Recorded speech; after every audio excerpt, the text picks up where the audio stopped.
Ladies and gentlemen, welcome to Stupiracy. Riz, today I've got one for you that I can't imagine you've ever heard. Specific to this gentleman, or perhaps in the history of the earth, a dead body was pulled from its grave and put on trial. Have you heard about it? The Pope. Yes! I have heard of this. I don't know the intricacies, though. You about to learn. You're going to learn. Oh, you're going to learn today. There's a lot of, with the whole papacy. Is that the word? I think so. I'm going to go papacy. Somebody will look that up. Papacy or papacy. Either way. It doesn't matter. I don't we all think know people what are we're talking about. Tuning in for our education on the... A lot of shady stuff. Right. Way back when. Well, in our lifetime, I think we've seen 3 popes, if memory serves. They were going through them every other week. Yeah, ours were, you got JP2. That's right. Yeah. You got Francis and you got Benedict. That's right. Look at that. When was JP2? Because I was born in 78.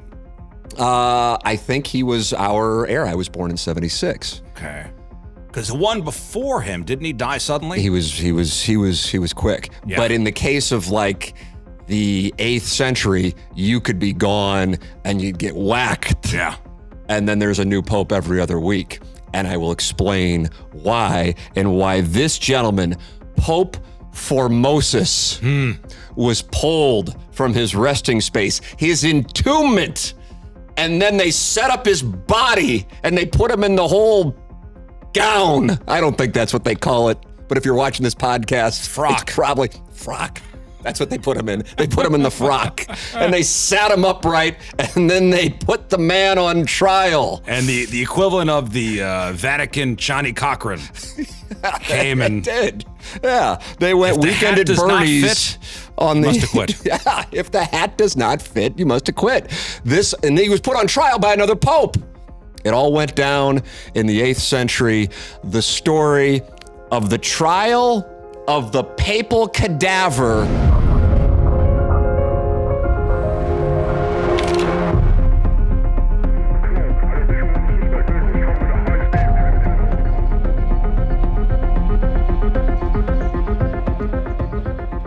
Does it matter anyway? I'm saying, it's gone! It's gone! You know what, though? Oh, it stayed up! King sleeping for truces fell. We're good. We're still good. The story of Formosus's dead body being put on trial is next on Stupiracy. Welcome back to Stupiracy. Today's episode titled "The Trial of the Papal Cadaver." And Riz, you would like to address something here. I would like to issue a correction. It was papacy, the office or authority of the Pope. Used in a sentence, relations between the English state and the papacy. Not papacy, but there you go. My apologies. Yeah, and I'd like to issue an apology as well. I said they wore gowns. You then went with frock. I then looked it up. It turns out it's ecclesiastical robes. And that was on the tip of our tongue. Here is the story of the trial of the papal cadaver.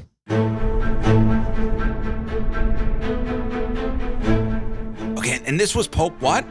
Formosus, which is a name you don't really hear much anymore. Sometimes for people of religious faith, they will name their children after figures from religious history, whatever faith that may be. Have you crossed paths with a Formosus in your days? No, it's gone the way of like Elmer. Like you don't really meet Elmers anymore. Or Formosus. Or Formosus. And maybe that's because when was the last time you saw a baby Elmer? You haven't. You don't Bring see that back. Anymore. No, I think it's fine not being around anymore. Well, Formosus isn't either, but he was brought back out of his resting place in 897, not 1897 would seem a little too fresh, actually. Yeah. This was 897. All right, here's what went down. In 897, the Vatican saw one of the most bizarre episodes in all of history. The corpse of a pope was put on trial by his living successor. So it was a pretty fresh corpse. That's correct. Like it wasn't in there for 100 years. No. This successor was mad as a hornet with what Formosus had done.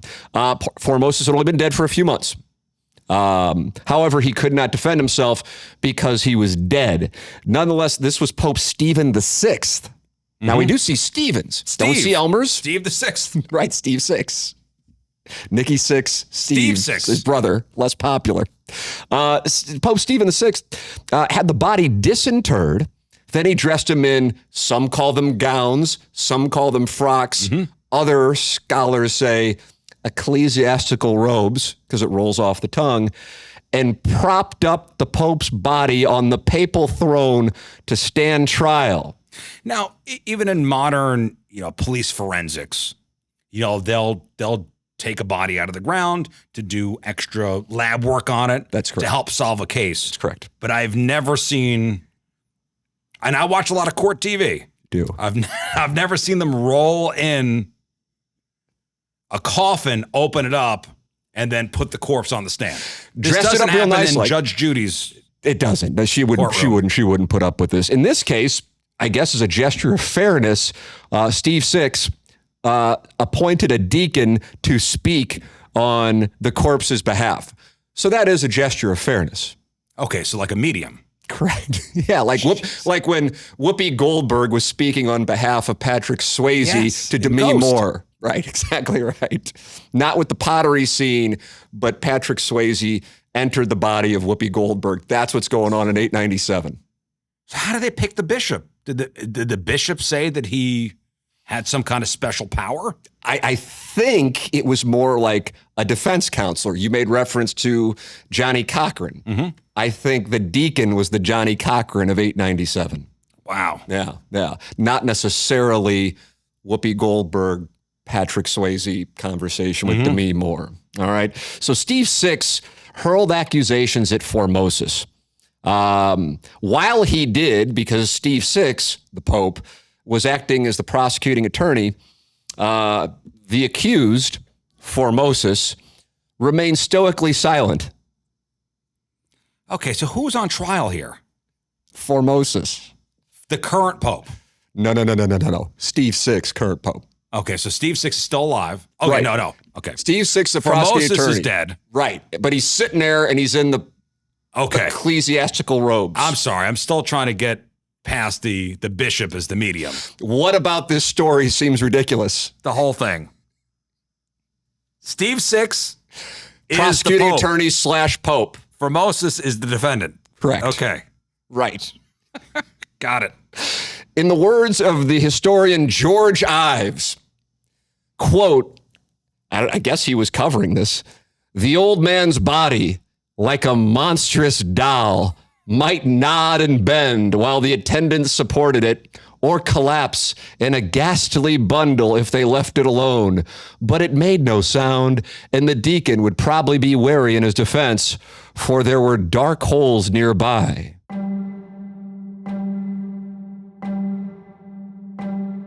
Now, we're all in our minds picturing a modern courthouse and what a modern courtroom would look like. That's right. With a judge and the witness, box. The witness box, correct. That's where Formosus is hanging out. So Formosus is there, and so he's got the handlers who are kind of holding him up, Weekend at Bernie style. That's correct. And whenever they would to get distracted or, forget that they're holding up a dead body, Formosus is just crumbling. If Jonathan Silverman or Andrew McCarthy were not there goes Formosus. Right. Oh, and then they go, hey, grab. And then they prop him back up. Okay. And then Steve VI would begin with the cross-examination, which usually was met with silence. So you might wonder, what was Steve VI so upset about? So that's, how would you be so upset that you're going to, let's get this guy out of the tomb. Let's not only hold him accountable, but let's put the man in the gowns, frocks, ecclesiastical robes, and hold him accountable. Steve VI did not care. He persisted with his case, and the dead Pope was found guilty of usurping. Oh, here's the word. The papacy. I had an advantage. Usurping the papacy. You like that? Usurping the papacy. Steve VI declared all of his acts as Pope null and void. All consecrations, all appointments, all ordinations were undone. All of Formosus's work was vanquished. It's like the Fab Five at Michigan. Sorry, you no longer have the titles. All your wins have been vacated. Same thing with Formosus in 897. So I declare that everything that Formosus did is null and void. Going forward, it's only Steve Six. That's correct. I'm the guy now. I'm the guy now. So not only were all of his acts and ordinations undone, Riz, his body was stripped of its rich garments and then dressed in rags. So now we've got a naked papal corpse in the courtroom. So this is adding insult to injury. Yeah, this is really, I hate this dude. Yeah, this is Jordan dunking on Ewing. And then they dressed him in rags like little orphan Annie. Now the Pope has gone from his ecclesiastical robe. Now he's in rags. And then 3 of his fingers, the fingers of the benediction with which in life he had given blessings, were cut off. So now you got the Pope in rags. As if that's not insulting enough, now we are going to do a little... We're going to remove his fingers. Going to remove his fingers. And his body was then cast into the river. Stephen's victory didn't last long, however, Steve Six. Within a few months, he was imprisoned and then strangled to death. His reign lasted a little over a year. These things were happening very quickly. So, and I was raised, Catholic. Same here. The Pope is supposed to be... The God is supposed to speak through. That's correct. Through the Pope. Yes. So I wonder why Steve hated Formosus so much. You ask a wonderful question. I've got the answer. Coming up next on Stupiracy. Welcome back to Stupiracy. Tim McKernan and Scott Rizzuto with you. And Riz, you just asked the fairest of fair questions. Mm-hmm. Why did Steve Six have it out for Formosus? Why did he want to put the dead body on trial? Why did he want to ingratiate himself to the people of the Roman Empire in 897 by not only condemning his works, but cutting off his 3 fingers and throwing his body into the river? Here is your answer.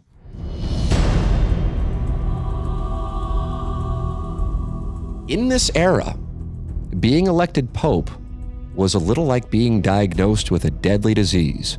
You could put off your fate with some skillful political maneuvering, but the prognosis wasn't good.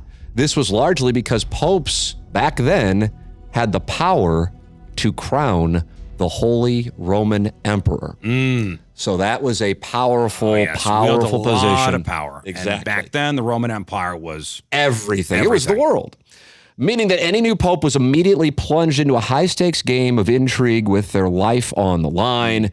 Stephen's successor, Pope Romanus, lasted only 92 days. Romanus's successor, Theodore II, lasted less than 3 weeks. They were going through popes weekly. That's a lot of, puffs of white smoke coming from the Vatican.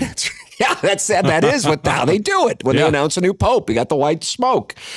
As for Formosus' body, they cut off the fingers, they dress him in rags, and they tossed it out into the river you go. He was plucked from the river by a fisherman, and he was returned to a got a big one. Yeah. Why? What do we got here? We got a marlin? Nope, it's only Formosus. Formosus. What happened to his fingers? I don't know. You'll have to talk to Steve Six. They got him in the river. They reeled him in, and then they returned him to St. Peter's Basilica. A contemporary chronicler wrote, when he has afterwards found by a fisherman and carried to the church of the blessed Prince of the Apostles certain images of the saints with veneration, saluted him, placed in his coffin. For this I have very often heard from most religious men of the city of Rome. By throwing his enemy into the river, Steve Six was taking part in an ancient tradition. For centuries, this was where ancient Romans disposed of their most infamous criminals. The flow of the river bore away the political rivals of emperors and early Christian martyrs.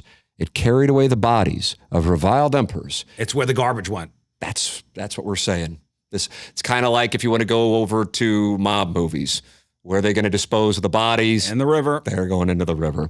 Swim with the fishes. That's where they're swimming with the fishes. Luca Brasi. For thousands of years, the river was where you threw anyone you wanted to permanently exile from life, from society, even from memory. But why did he go to such lengths to destroy an enemy who's already dead? The guy's already dead. So what does it matter? Your enemy has already been vanquished. What does it matter? You already. To understand this, you have to understand the importance of relics in the medieval era. The dead body of a holy person was more than rotting flesh. It was transformed by death into a holy relic. And these relics were the center of religious life.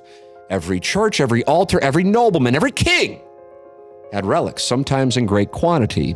And so Steve VI wanted to insult the body by having it dressed in rags, cut the fingers off, and then sent down the river. So instead of revered, it was reviled. Exactly right. And so that is why in 897, a body was pulled from its tomb, the body of a pope, Pope Formosus, put in ecclesiastical robes, heretofore known as gowns or frocks, put on trial, had the deacon, not Whoopi Goldberg, but the deacon, cross-examine, lost the trial despite what I'm sure was a passionate defense. And Steve VI, serving as prosecuting attorney, had Formosus condemned and tossed in the river. And then his work was not necessarily appreciated, and then they put him in prison and strangled him to death. Man, what a wild time. Yeah. Tough time for the papacy. Papacy. I'd like to apologize to all Elmers out there. Yeah, they took a hit too. Kind of insulted you at the top of the show. We still love you. We love Elmers. We love Formosus. And we even love Steve VI and Romanus. Romanus? Thank you very much. Ladies and gentlemen, the story of Formosus will live forever right here on Stupiracy.